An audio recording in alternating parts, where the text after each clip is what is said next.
Sunday, 3 o'clock ng hapon. Lakad-lakad dito sa loob ng village. Para na rin sa exercise ni Sisi. Exercise ni Jumpit Boy. Si Hannah at Sophia. Sa pag-ikot-ikot dito sa village kasi dinigin naman. Kita niya naman. Sobrang tahimik. Walang katao-tao sa kalsada. Kami lang, oh. Yan. Walang kaingay-ingay. Yung mga tao. Kasi autumn na, medyo malamig sa labas. Sigurado mga alas 3 ng hapon. Nagkakape sa loob ng bahay. Kasi pag alis namin dun sa bahay, naghahanda na si Milan at saka si Helen magkape. Yan. Where are we going? Darling, where are we going? Up? Just walk, yeah? Yeah. Nice to walk, right? Yeah. Nice weather. Beautiful. Indian summer. This is what you call Indian summer? Yeah. Indian? Indian.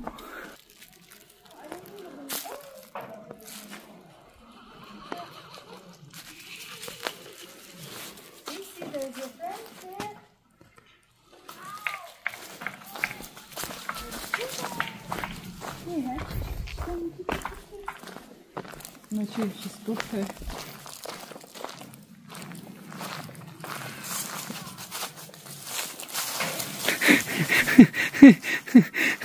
Talagang galit siya sa pusa itong asing ito. Kita yung pusa habulin ka agad.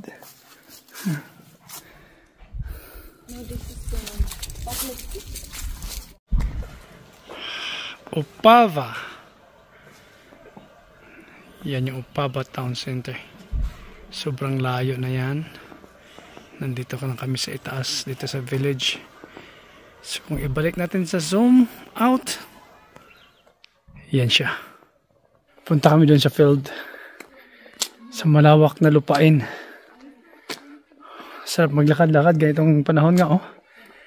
Dala namin si Sisi.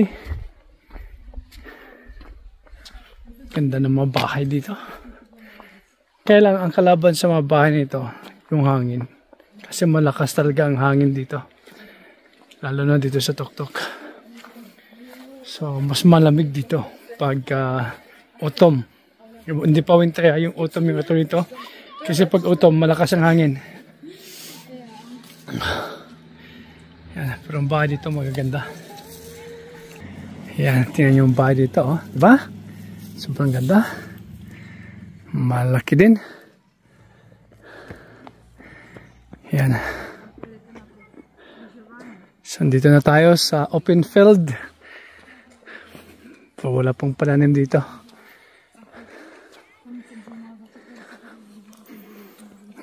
Dala ni Hannah yung kanyang kite. Baka may chance na magpalipad ng kite. Tingnan natin kung pwede pa. Kasi dito sa taas, medyo mahangin dito pag mga ganitong oras. Pero lakad pa tayo hanggang doon sa dulo. Tingnan natin kung ano ang meron doon. At kung magandang panahon, tuloy-tuloy tayo hanggang doon sa bandang gubat. Right, okay, I took a kite. So I'm hoping that we will be able to fly it. Even that it doesn't look like, because it's super warm. Is that warm? It's even windy. Yeah. So hopefully we're gonna get on a spot where it's windy and we can do it today. Yeah. I don't think it's windy. Whoa. Oh, ganda talaga, oh. Another village doon banda. Tingnan mo, mukhang malapit lang tingnan, no? Pero ilang kilometro kaya yan. And then sa katabi niya, no? Meron din doon, no? Ano kayang village yan? Kasi pag ganito, sobrang layo talaga niyan, no? Diba?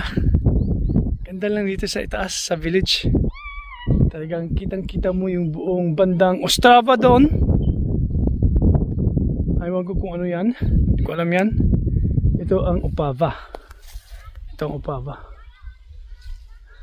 Hindi ko alam kung ano yan doon banda. May village din doon, oh. Why we ended up in rough road? We are looking for the wind. Wind? Yeah. This is not hilltop, so it's a plain already. But it will bring us in the spot where I saw the guys to fly the kite. Okay. But see, I can feel the Oh, wind yeah, already. yeah, yeah. Okay, I think we can fly here. Nasa rough road kami. Huwag ko kung saan patungo itong kalsadang ito. Pero parang dinadaanan ito ng truck, oh. Yan. Mantakin nyo itong gubat na to, oh. Ito yung aming tinahak, pinasok na gubat ni Hana nung nag-mushroom hunting kami nung nakaraan taon. Ang lapad nito, pwede kang mawala rito. Pagpasukin mo yan, oh. Lapad ng gubat na yan. Yan. So maganda lang dito kasi yung gubat nila hindi masukal. So andito kami sa open field. Wala pong pananim. Awan ko kung anong itatanim nila dyan. So, yan. Esther doesn't know that I'm vlogging right now, but their kite is not working.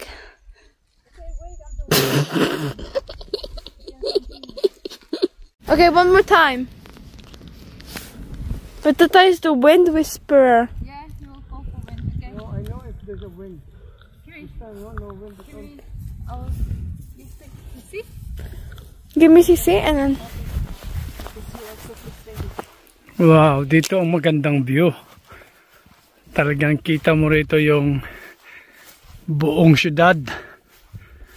Ha? Ganda ng view dito, oh. Zoom in natin ulit. Oh, wow. Oh, look at that. I need to take a picture.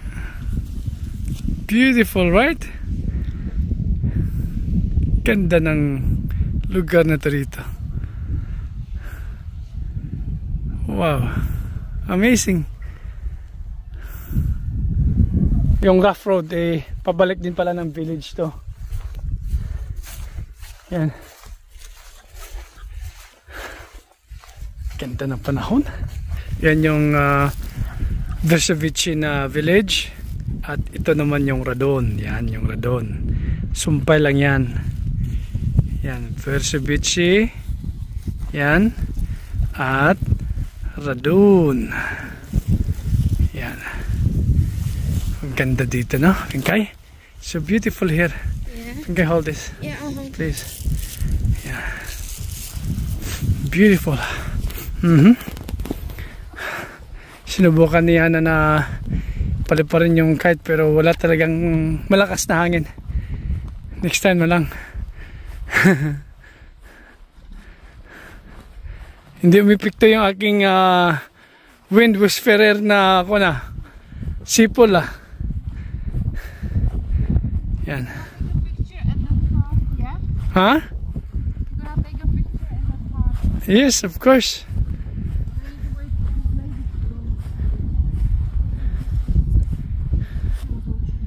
Strava, oh. We need to say goodbye. Yan yung Strava. Or kite. Yan. Diba? Layo, no? Dala yung Strava. That's Strava, right? Yeah, I think so. Ang ganda, no? Unsuccessful yung aming pagpapalipad ng saranggola. Look at Sissy, she's so cute. I know. Na-amaze ako sa lugar na to rito talaga. Pag dito ka sa bandang itaas na lugar. Kasi napaka-plain niya.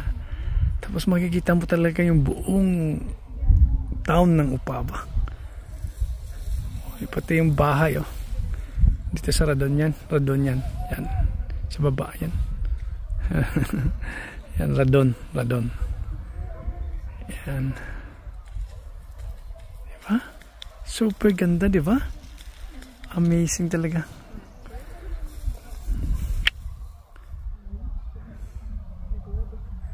Nihintay ni Hana na umalis yung mga tao dyan sa may heart.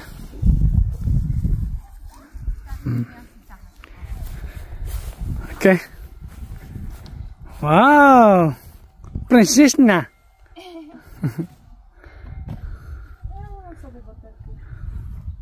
They don't usually plant something here, darling, right? No? If the grass is tall already, they just mow this. Using this tractor mower. Yeah. But this area is meant for the lovers. Really? Yeah? Yeah, maybe. I almost believe you there. Yeah. Oh, may balon doon, no? Zoom in natin yung balon, no? Oh. Yan. Zoom in pa natin. Ang malapitan. Yan. Wow. House is where my dad. Yeah, this is the house where my dad grew up. So this is where the German soldiers gave him a telescope. Russian soldiers. Ah, it's not the German. Okay, Russian. Sorry guys, on my first vlog I said German. German telescope. It's a Russian. German, they would kill them, but it was Russian. Oh.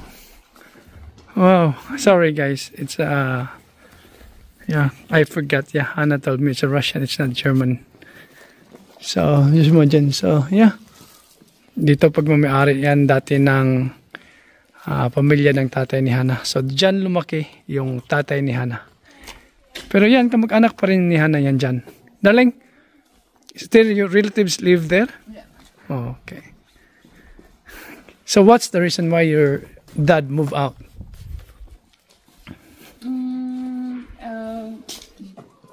How to say that? They don't agree with my dad's parents. Right. Okay. So Or something. they decided to move out and build house in there down. Yeah. And now where Hana lives and the Chapit boy and Sophia girl. Okay. Good morning from Czech Republic. May araw pero ang temperature natin ay masyadong mababa kaya masyadong malamig. Tingnan nyo. Medyo nagpo-frost, oh. Oh. Yung pumuputi, oh. 1 lang ang temperature natin ngayon kaya malamig talaga yan. So pero ngayong araw ay paiinitin natin kasi binigyan ako ni Hana ng trabaho. So tatambakan ko ng soil dyan banda at dito banda. Yan. So para may gagawin tayo ngayong araw. So another tambak. Sa sobrang lamig ng panahon ayaw kong lumabas. So dito ako sa itaas lang sa kwarto. Hindi dito malamig kasi may heating dito. May heater dito, may radiator dito kaya hindi malamig dito sa itaas. So anyway, yeah. Bababa na ako para let's start the day. Magbanat ng buto. So ito yung mga natirang lupa. Hindi ko alam kung mauubos ko to ngayon. Madami-dami pa to. So yan, pinadalhan ako ni Hana ng picture. Sinirkel niya talaga kung saan ko itatambak yung lupa.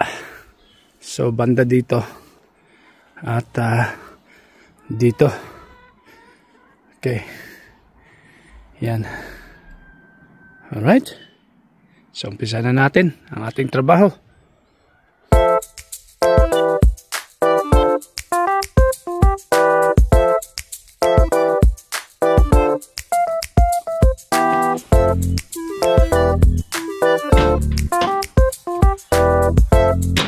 Ito na.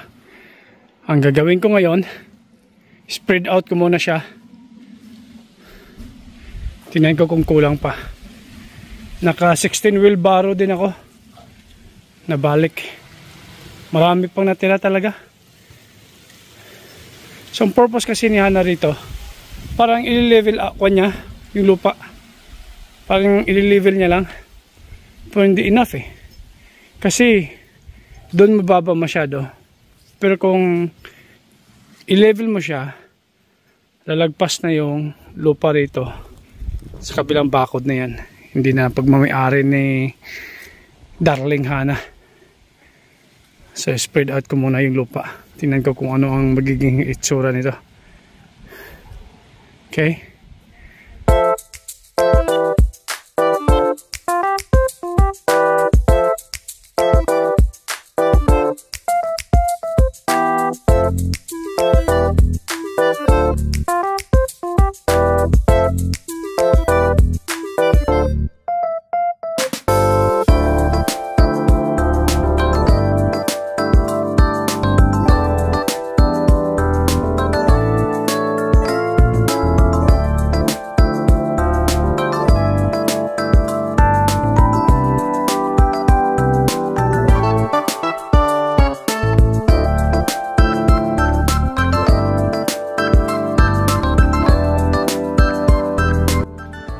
Ganda ng panahon. Kaya lang malamig talaga.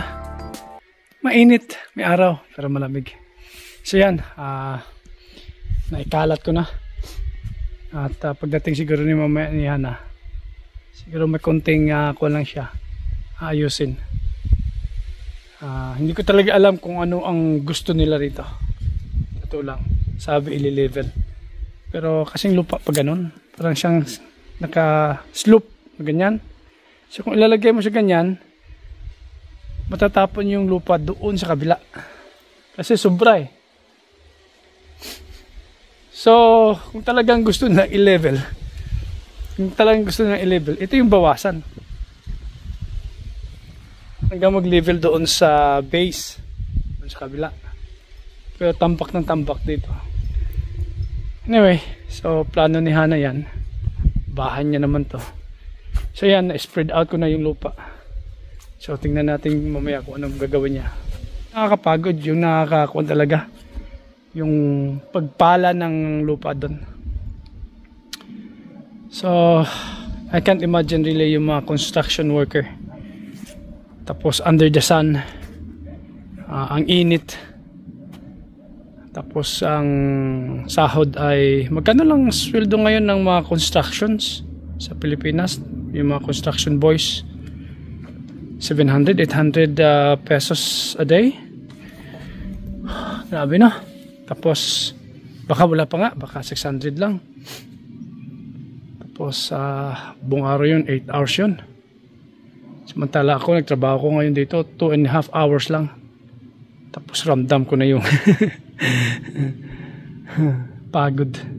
Anyway, hindi naman to everyday. Ang sa akin lang ay makatulong kay Hana at dito sa bahay. So kasi balang araw para sa akin, sabi ko nga, nag-uusap kami ni Hana, balang araw naman itong bahay ay mapupunta naman kay Sofia kung loobin ng Diyos.